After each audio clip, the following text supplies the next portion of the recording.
Hello everyone, কেমন আছো তোমরা? দেখো, একটা ছোট্ট না একটু বড় ব্লগ নিয়ে চলে এলাম। তো দেখো কি সুন্দর ঠাকুরের মন্দিরটা। হ্যাঁ, আমার ছেলেকে টিউশনি পড়তে দিতে গেছিলাম, তখন ওকে ওখানে দিয়ে, ও যেহেতু অনেকটা দূরে টিউশনি পড়ে, তো আমি আর তোমাদের দাদা একটুখানি ঘুরছিলাম, তখনই ওই মন্দিরটায় গেছিলাম। তো এই দেখো আমার চেহারা কত খারাপ লাগছে, আমি ঠিকঠাক সাজতেও পারিনি, আসলে আমার ঘুমের সময় ছিল, বুঝেছো ওটা। হ্যাঁ, রবিবার খেয়ে দিয়ে আমি ভাত ঘুম দিই, এবার সেটা হয়নি। আমি আসলে একটুখানি ভাবলাম কি রিল করব, হ্যাঁ ওই রিল করব, একটু ভিডিও করব, তাই জন্য একটু বেরিয়েছিলাম। কিন্তু আমার তো একদিন যদি না ঘুমাই না, মুখ চোখ সব শুকিয়ে যায়, বুঝেছো। অসুস্থ অসুস্থ লাগে, কিন্তু তাও আমি অনেক কষ্ট করে বেরিয়েছি।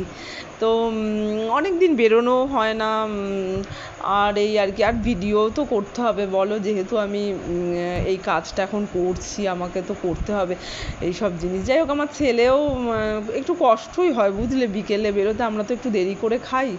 হ্যাঁ, তা আর রবিবার একদমই হয় না, তো ছেলে পড়তে গেছে কোথায়, ছেলেরই খেলার কথা, তা না করে ওর বাবাই খেলছে এখন। ও পড়ছে আর ওর বাবা খেলছে।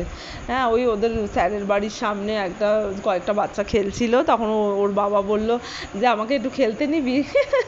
তখন ওর বাবা একটু খেলে নিল, বুঝেছো। তো ভালো, এগুলো তো দরকার জীবনে সব সময়। আমরা এত বেশি বড় হয়ে গেছি তো এখন, তো একটু মাঝে মাঝে আমিও একটু এরকম খেলে নিই, ওর বাবাও। বাচ্চা বাচ্চা ভাবটা বোধহয় সবার মধ্যেই থাকে। আর এই যে আমরা দুজন হাঁটছি, তারপর একটু দেখো আমার বরের, তোমরা সবসময় দেখবে তোমাদের দাদা সবসময় এই ড্রেসটাই পরে থাকে, আর ওই চুলও কাটে না, দাড়িও কাটে না। হ্যাঁ, ও আমাকে আর রিওকে নিয়েই যেন পাগল হয়ে গেল, এই সংসার সামলাতেই ও হিমশিম খাচ্ছে। কত সুন্দর দেখতে ছিল, এখনও আছে সুন্দর, কিন্তু এরমভাবে থাকে যেন, সাজে না গোজে না। তো ফুচকা দেখেই তো আমি আর লোভ সামলাতে পারিনি, আমি প্রচুর খেয়ে দিয়ে এসে আবার ফুচকাও খেয়ে নিয়েছি, তাতে আমার গ্যাস অম্বল হলে হবে। হ্যাঁ, তো যাওয়ার পথে আবার একটা মন্দির, ওখানে হাঁটছিলাম যখন, বেশ 2-3টে এরকম মন্দির ছিল। তাই এটা তো হনুমান ঠাকুরের মন্দির। হ্যাঁ, এছাড়াও একটা কালী ঠাকুরের মন্দির ছিল, তো সেটা মনে হয় আমি অ্যাড করতে ভুলে গেছি, আমি ফটো তুলেছিলাম। আর এই দেখো ক্লোজে দেখো কি সুন্দর লাগছে ঠাকুরগুলোকে, এবার প্রত্যেকটা ঠাকুরকেই খুব সুন্দর লাগছে দেখো। আমি ভালোভাবে একদম ক্লোজে নিয়ে গিয়ে ভিডিও করেছি। হ্যাঁ, এখানে পুজো দিচ্ছে।